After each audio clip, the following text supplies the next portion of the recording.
আমরা এখন অর্গানন থেকে একটা এপিসোড করি 118, 119 করতে থাকি।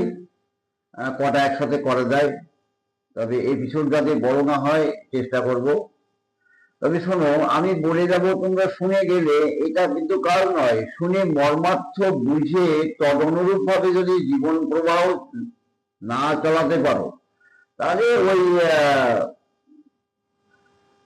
ঠাকুর মশাই মন্তর পরে ছাগলের কানে মানে কলায় শোনে, মানে ব্যাপারটা এরকম হয়ে যায়, তাহলে কিন্তু লাভ নেই। আর এই যে লাভ, এই লাভ যদি অর্জন করতে পারো সত্যিকারের কথা, তাহলে কিন্তু তোমার হাতে থ্যালাসেমিয়া থাকবে জলের মতো। তোমার হাতে ওই মৃগী রোগ ট্রিটমেন্ট হয়ে যাবে। খুব সুন্দরভাবে জানতে হবে এবং তদনুসারে চলতে হবে। এবং এই জানতে গেলে আমাদের অর্গাননটা, হোমিও দর্শনটা, ম্যাথমেটিকা, আমাদের চিকিৎসা শাস্ত্রের হোমিওপ্যাথির যে বইগুলি আছে সেগুলিতে আমাদের যথেষ্ট জ্ঞান রাখতে হবে। আমরা 118 অনুচ্ছেদটা সূত্রটা বলি। দেখো, প্রত্যেক ঔষধ মানব শরীরে যে বিশেষ বিশেষ ক্রিয়া প্রদর্শন করে, সেই সকল ক্রিয়া ঠিক সেই প্রকারের ভিন্ন জাতীয় আর কোন ভেষজ দ্রব্য দ্বারা উৎপাদিত হইতে পারে না। 118 ওষুধ প্রুফের, এটা কিন্তু ওষুধ প্রুফ চ্যাপ্টারের মধ্যেই চলছে আলোচনা। তাহলে আমি রাষ্ট্রক প্রুফ করে যে লক্ষণগুলি একত্রিত পাবো, লক্ষণ সমষ্টি, সেটা কিন্তু ব্রাইনিয়া বা ডালকামারা বা থুজা বা মেডেরিনাম, নাক্সমিকা বা লাইকোপোডিয়াম, এই ভেষজগুলি পরীক্ষা করে সেই লক্ষণ সমষ্টির সাথে কিন্তু রাষ্ট্রের লক্ষণ সমষ্টির মিল হবে না, আলাদা। তাহলে আমরা যদি ধরেই নিতে পারি, কেস রেকর্ড করার পরে পেশেন্টটা মনে হচ্ছে ব্রাইনিয়া, আবার এক সময় মনে হচ্ছে রাষ্ট্রক, তাহলে ব্রাইনিয়া দিয়ে রাষ্ট্রক সিদ্ধি। এটা কিন্তু লব সিমিলিয়ার, লব সিমপ্লেক্স, লব মিনিমাম, অর্থাৎ হোমিওপ্যাথির মূল মন্ত্র, সাদৃশ্য বিধানে ওষুধ নির্বাচন করে ওষুধ প্রয়োগ করা, এটা কিন্তু হলো না। এটা কিন্তু আমার অর্ধতা। মনে হয় রাষ্ট্রক, তাহলে রাষ্ট্রক কোথায়? মনে হয় ব্রাইনিয়া, তাহলে ব্রাইনিয়া অর্থাৎ, এটা কিন্তু ঠিক না। তুমি আর 5 মিনিট কষ্ট করলে, আর 5 মিনিট চেষ্টা করলে কিন্তু তুমি সিঙ্গেল সিমটম, সিঙ্গেল মেডিসিনের জন্য হয় রাষ্ট্রক, তাহলে ব্রাইনিয়াটাকে তুমি কিন্তু বের করে নিতে পারবা। দুটো কিন্তু আলাদা। প্রত্যেক ভেষজ লক্ষণ, অর্থাৎ প্রত্যেক ওষুধ লক্ষণ চিত্র, প্রত্যেক ওষুধ লক্ষণের যে চিত্র অন্য ওষুধ লক্ষণের চিত্র থেকে সম্পূর্ণ কিন্তু আলাদা। এটা কিন্তু আমাদের মনে রাখতে হবে। আচ্ছা, এবং এই ভেষজগুলি, যে ভেষজ যেমন ধরনের লক্ষণ সকল উৎপন্ন করতে পারে পরিবারের দেহে মনে, সেই ধরনের লক্ষণ কিন্তু অন্য ভেষজ, সেই ধরনের লক্ষণ সমষ্টি কিন্তু অন্য ধরনের ভেষজ তৈরি করতে পারে না। তাই আমাকে ওষুধকে পড়ে সেই চিত্রটা আমাদের মনে মনে রাখতে হবে। এটা হচ্ছে ব্রাইনিয়ার চিত্র, এটা রাষ্ট্রের চিত্র, এটা নাগরিকার চিত্র।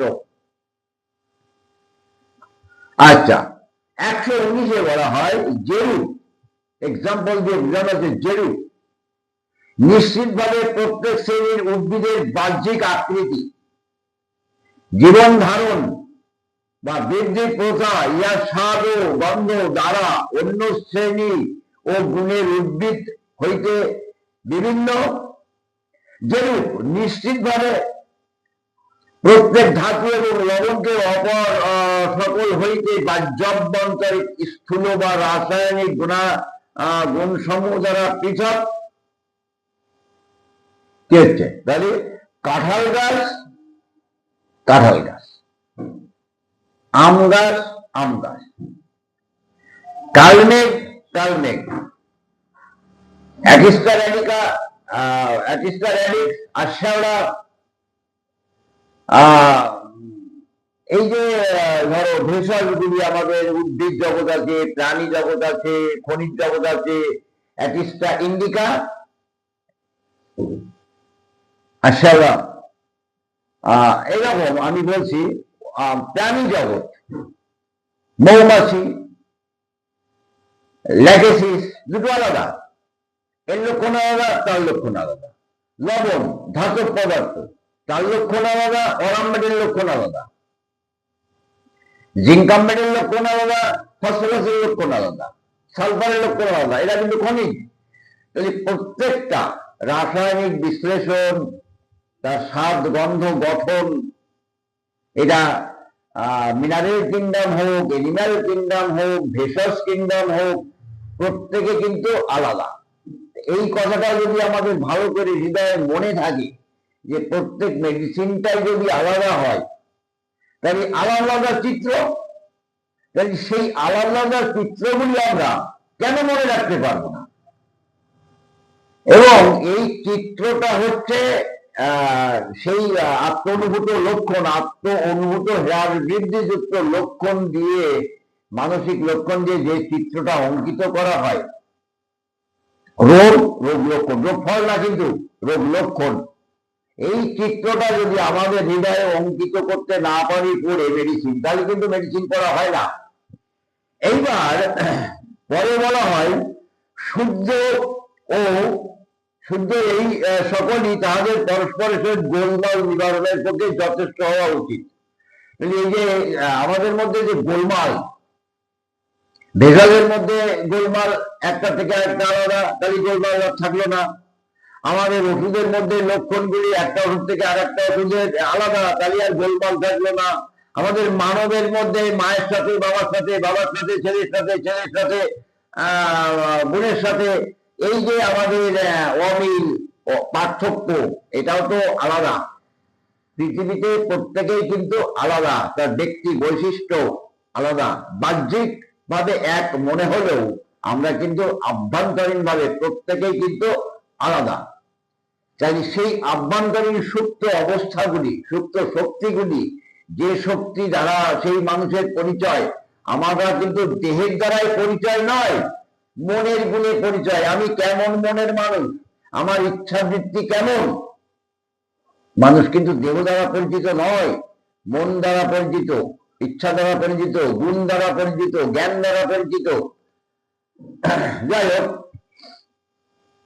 তাই বলা হচ্ছে ঠিক সেই রূপ নিশ্চিতভাবে তারা সকলেই পরস্পরকে রোগ উৎপাদক অর্থাৎ রোগ নাশক গুণে পৃথক এবং বিভিন্ন। মনে রাখতে হবে ওষুধ কিন্তু প্রত্যেকেই আলাদা। এটা নেই তো ওটা দাও, ওই পডোফাইলাম নেই তো রিসিনাস দিয়ে দাও, রিসিনাস দিয়ে নেই তো ভেট্রাল অ্যালবাম দিয়ে দাও। এটা কিন্তু হোমিওপ্যাথি নয়, ওটা অ্যালোপ্যাথি চলে।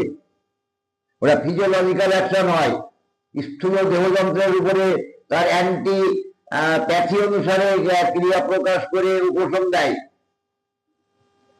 এই সকল দ্রব্যের প্রত্যেক মানব শাস্ত্রের পরিবর্তন এরূপ বিশেষ পৃথক অথচ নিশ্চিতভাবে উৎপাদন করে যে একটিকে অন্যের সাথে ভ্রমের সম্ভাবনা বিদ্রুত করিয়া দেয়। তাহলে এই পূর্বের লক্ষণগুলি আমাদের এমন ভাবে প্রকাশ আছে, এমন ভাবে আমাদের পূর্বপুরুষরা ম্যাথমেটিকা গুলি এমন সুন্দর করে লিপিবদ্ধ করেছেন, এমন ভাবে তারা লেকচার দিয়েছেন, এমন ভাবে প্রুভিং সিমটমস গুলি আমাদের পিউরার ম্যাথমেটিকার মধ্যে আছে। তাতে করে আমরা কি লক্ষ্য করতে পারি, একটা মেডিসিন থেকে আর একটা মেডিসিনের যে চিত্র তা কিন্তু সম্পূর্ণই ভিন্ন। তাহলে আমাকে ওষুধ পড়ে কিন্তু ভিন্ন ভাবে বুঝে রাখতে হবে। আবার রুগী দেখার সময় মনে করতে হবে যে আমি এই প্যারালাইসিসটা সালফার দিয়ে ট্রিটমেন্ট করছি বলে দুনিয়ার সব প্যারালাইসিস সালফার দিয়ে ট্রিটমেন্ট করবো, এটা কিন্তু হোমিওপ্যাথি নয়। দেখা গেল সেই পেশেন্টটা অত সরিনামের পেশেন্ট, সেই পেশেন্টটা লাইকোপোডিয়ামের পেশেন্ট, সেই পেশেন্টটা অত সিভিলিনামের পেশেন্ট বা কস্টিকামের পেশেন্ট। বোঝা গেল? এই জিনিসগুলি একটা মেডিসিন থেকে আর একটা মেডিসিন কিন্তু আলাদা। আমি যতই বলি না কেন, তোমরা যদি একে এই সেইভাবে না করে পৃথক পৃথক ভাবে তোমরা জ্ঞান অর্জন করতে না পারো, পৃথক পৃথক ভাবে একটা ওষুধে চিনতে না পারো, তাহলে একটার সাথে আর একটা ইন্ডিভিজুয়ালও করতে পারবে না। আর তোমরা তখন রোগ ফল নিয়ে ব্যস্ত হওয়া, রোগ ফল। এই রোগ ফল ট্রিটমেন্ট করা কিন্তু হোমিওপ্যাথিতে কোনো মেডিসিন চয়েস করে করা যায় না। রোগ লক্ষণ, রোগ, রোগ লক্ষণ, রোগ ফল। আমি এ নিয়ে পরে বলবো। তাহলে এইভাবে তোমাদের চিন্তা ভাবনা করা উচিত। থাক এই পর্যন্ত এই দুটো সূত্র।